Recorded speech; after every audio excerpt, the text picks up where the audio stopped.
Yes, my name is Markku Rantanen and I work as a systems engineer. That means a technical expert in Juniper Finland, mainly in Finnish and Baltic countries, service provider customers. So mainly been working something like 20 years with routing and IPv4, but that was before, and maybe now I need to work with IPv6 as well. So IPv6 and service providers is the topic here, and this is kind of discussion around the facts that IPv6 is inevitable, and IPv4 addresses are running. We are running out of available IPv4 addresses, and I think we all remember that 10 years ago or something, there were a lot of discussion that IPv4 addresses would run out, and we need to do something, and everybody agreed that yes, IPv6 will come, and it is coming actually slower than ISDN and it's come to the market. So ISDN started to be marketed back in the 80s, and it took only 10 years, and then it disappeared before in front of ADSL lines, etc. And ADSL seemed to be disappearing from mobile, etc. Anyhow, here's the population of the world and the internet usage in different theaters. We see clearly that the red one is the one where we still have the potential to grow the amount of internet users. Of course, in Africa and Far East and Asia, we see a lot of red portions in the potential growth area. In US and Europe, less, of course. And this only means that if you have so many people in Asia, for instance, 3.7 billion, that was 2 years ago, it could be already 4 billion then. So we have a lot of IP addresses to be configured and delivered in those areas. So it is quite clear that IPv4 is not the answer to go there. So we already have seen this one to happen. So IPv4 addresses are really disappearing. I think this is from last year, and the depletion projected mid-2011. I don't know if that is even that far. Could be even closer, but we'll see that. We'll see it then.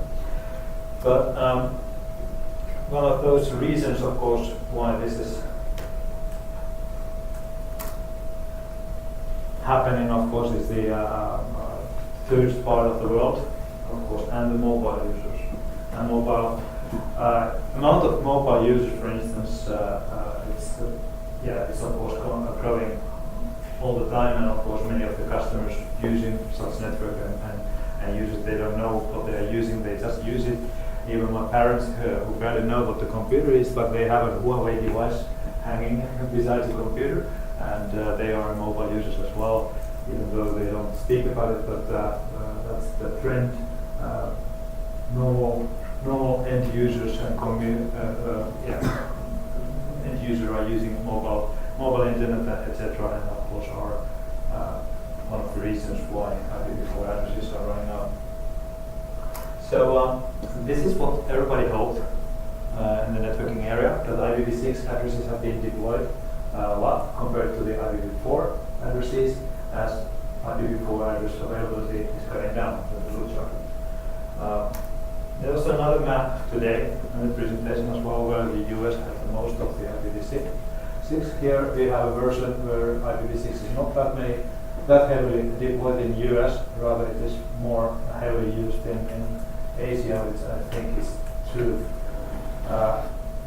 Should be more in Japan as well. I don't know if these of the maps are reliable, but here we can see the percentage level is ridiculously low.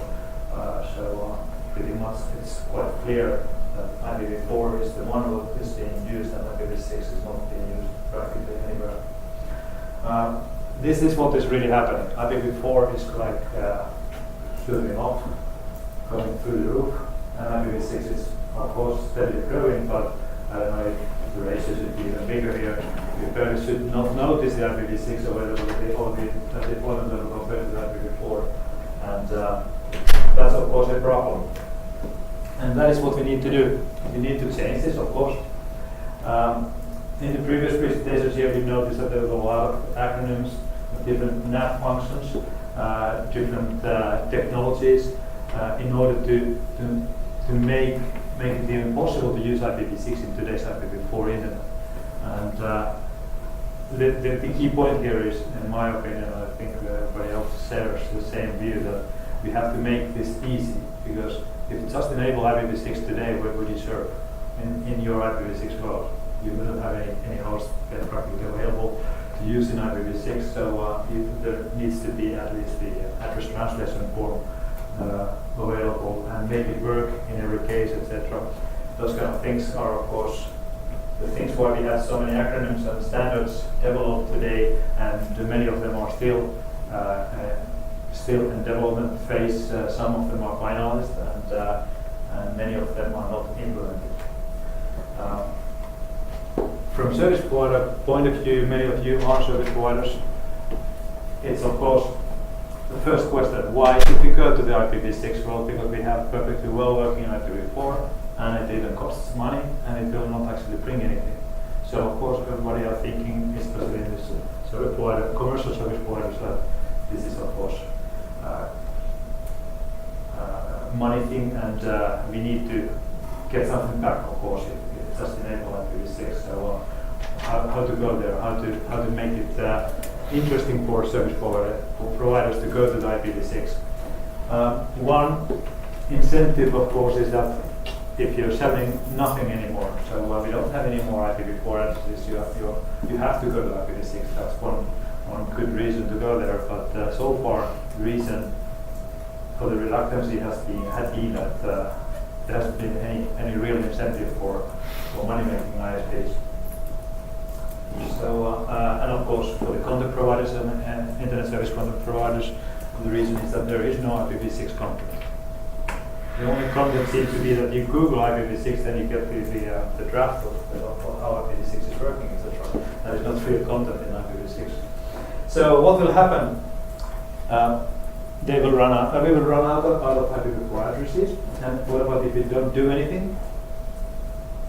IPv4, as of today, just continues to work, but it's really hard to make it grow. And of course, the internet service providers, they live out of the money that the new customers are bringing to them, perhaps. And yeah, it's a bad future in that case if nothing is done. So let's go to the technologies what we have in front of us. First of all, IPv4 and IPv6, I think this is quite clear to everybody, they are not compatible protocols.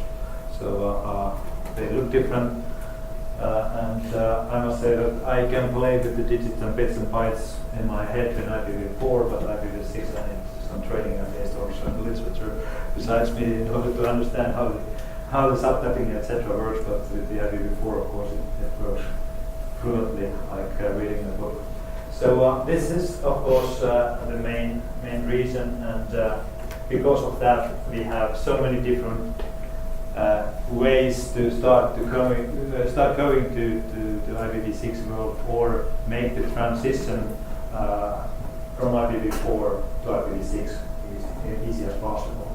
So here we have a toolkit where we could consider many of the things.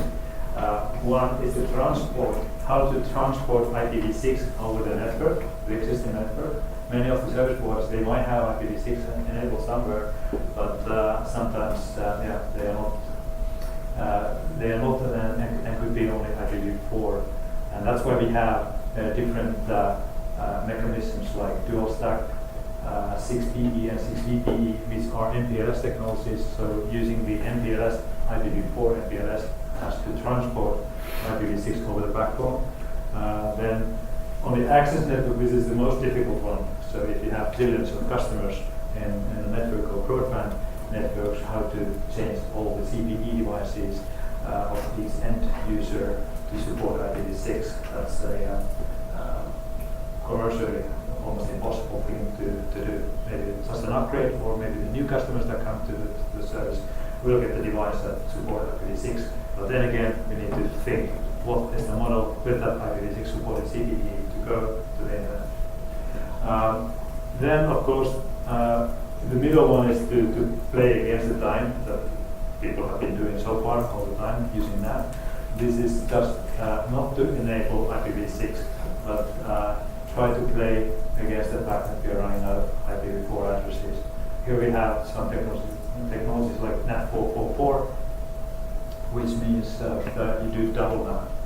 Your first level NAT is at the CPE level, then you have a LSN or carrier grade NAT in service provider core network or somewhere in the aggregation level of the network that does a very large scale NATing function.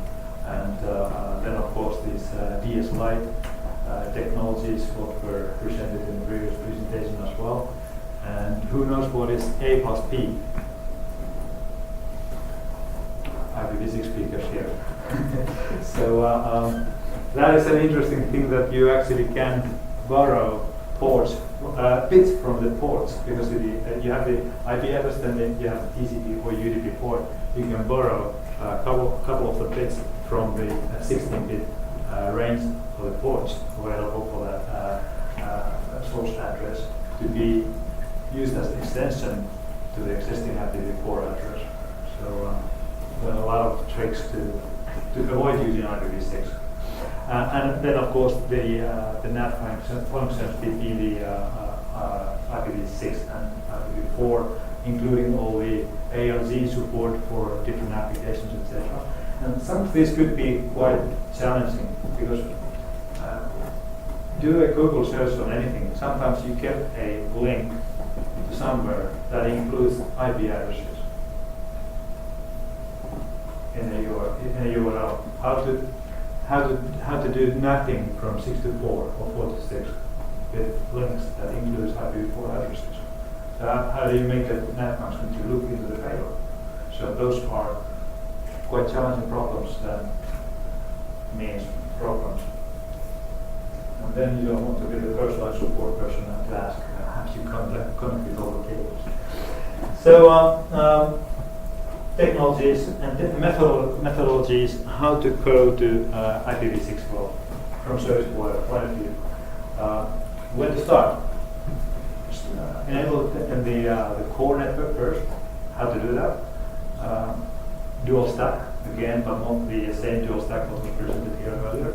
It means that you just enable another protocol on the same link. So all the links that they have in core means that you enable IPv6 there. You also enable IPv6 routing protocols to support IPv6 in the network.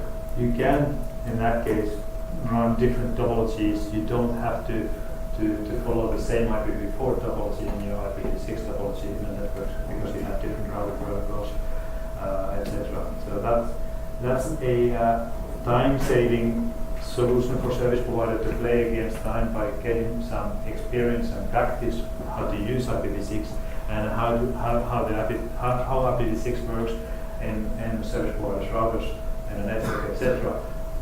And this is just to enable that we have some resources in the network, but it's not visible for the customers. But then again, you have customers and they require IPv6. You need to do something. Another thing is to enable at the edge of the network, and then you could extend it to the core if you want, but here you need some sort of tunneling mechanisms between the edges of the network to transport IPv6 over the IPv4 enabled core network. And then pretty much similar to the previous one is to use IPv6 islands. There application on need basis type of thing to enable IPv6 and again transport them over the network as needed basis. So it's kind of